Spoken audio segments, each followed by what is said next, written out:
Do women actually prefer jerks? New research from 37 cultures says we have been misreading the signals. Here is what the data really shows. In this episode, we break down the dark triad study, Carter et al. 2013, and cross-cultural research from David Buss's 37 Culture Project to explore what women actually look for. Spoiler: it is not cruelty. It is predictability, emotional stability, and dependability. What you will learn: why the bad boy myth persists and where it goes wrong.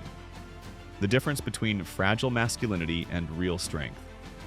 The ripe listening protocol: reflect, explore, affirm, permit silence. The 12 profile rule to beat online dating choice overload. The dependability audit: a simple 17 out of 21 self-check for relationship readiness.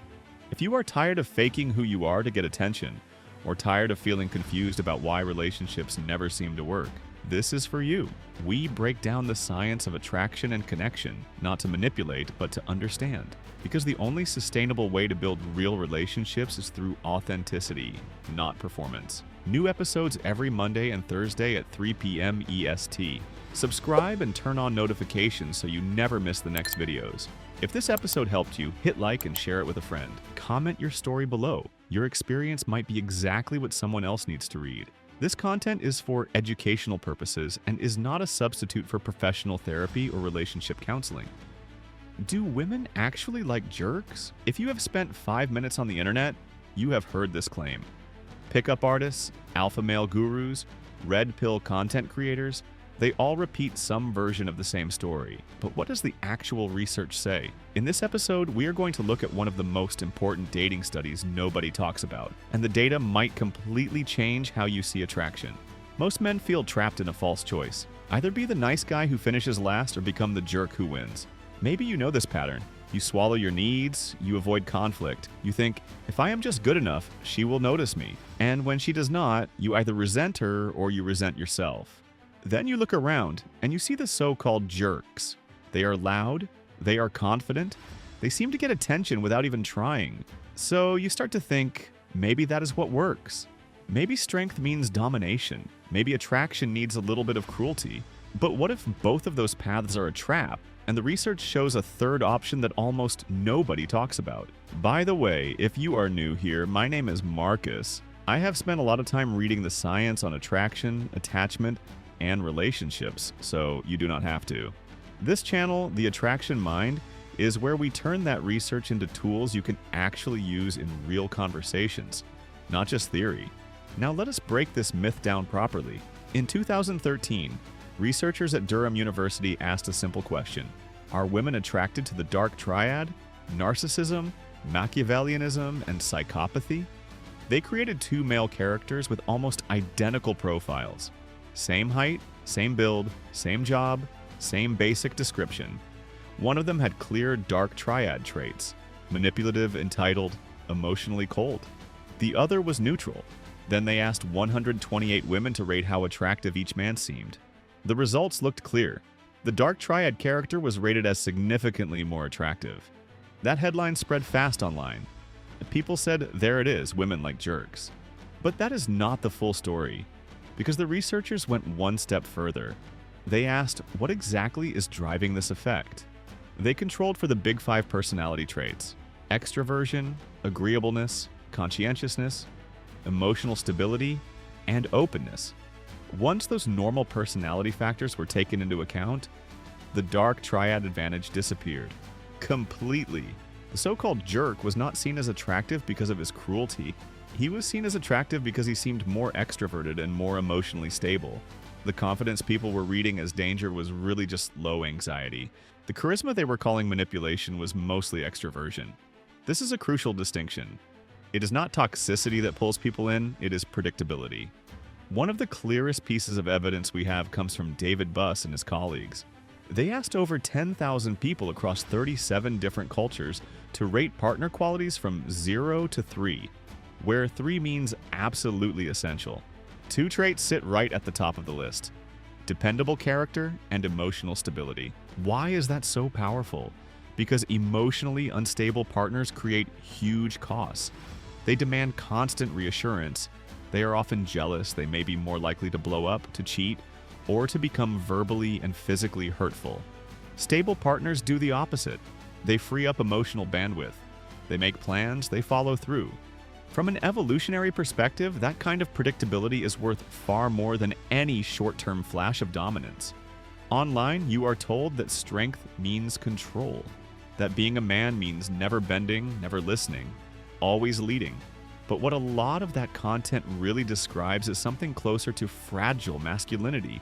A whole line of research on masculine honor and threat shows that when some men feel their masculinity is questioned, they become more likely to endorse aggression and controlling behavior.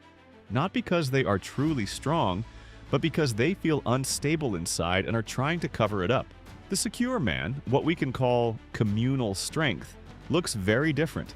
He does not need to dominate a room to feel like himself. He does not panic when someone disagrees. He is not perfect, but he is steady. Think about someone like Nelson Mandela.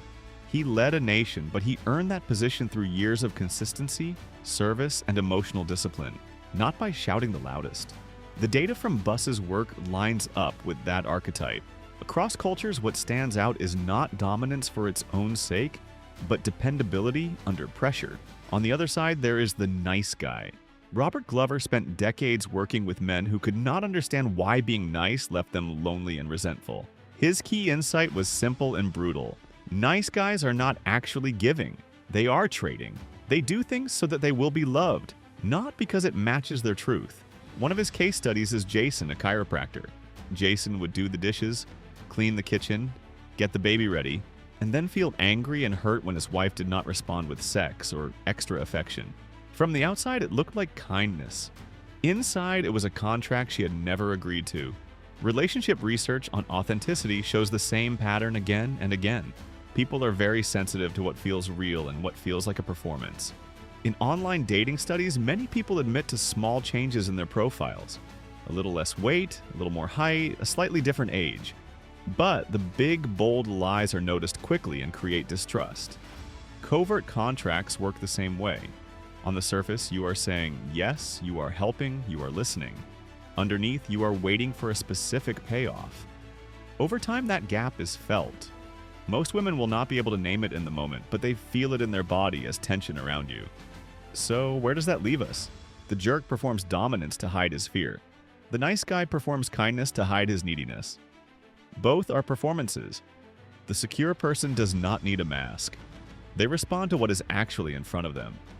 That response is a skill, and it can be learned. Before we train it, though, I want to hear from you.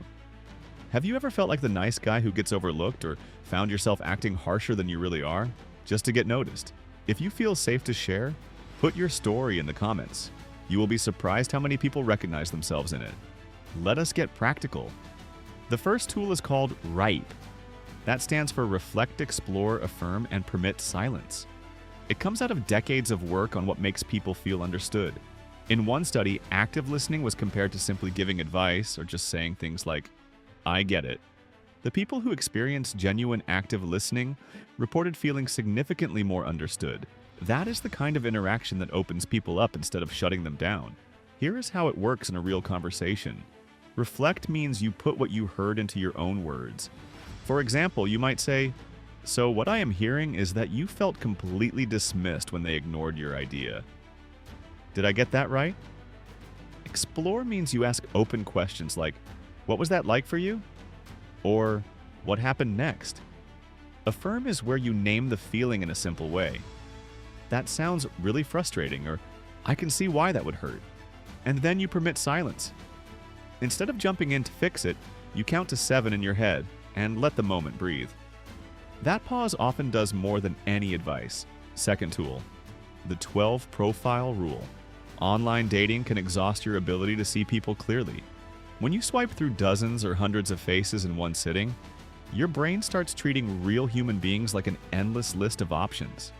Research on decision fatigue and choice overload shows that after enough rapid decisions, we do not choose better.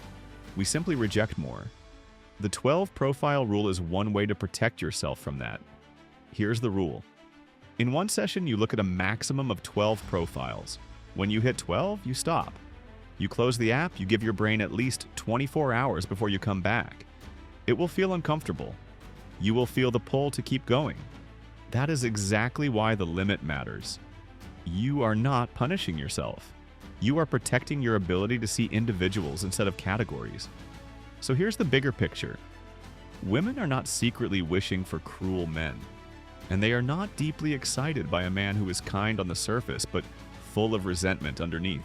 What most people are drawn to across cultures and over time is something quieter and harder to fake. Emotional stability, follow-through, and the ability to listen without disappearing into your own ego. That is what it means to be an anchor in someone's life. Not perfect. Just steady enough that they can relax around you. If this episode resonated with you, this is exactly what this channel is about. We post new episodes every Monday and Thursday at 3 p.m. Eastern. If you want more research-based tools like this, hit subscribe and turn on notifications. If you found something useful here, tap a like so more people can find it.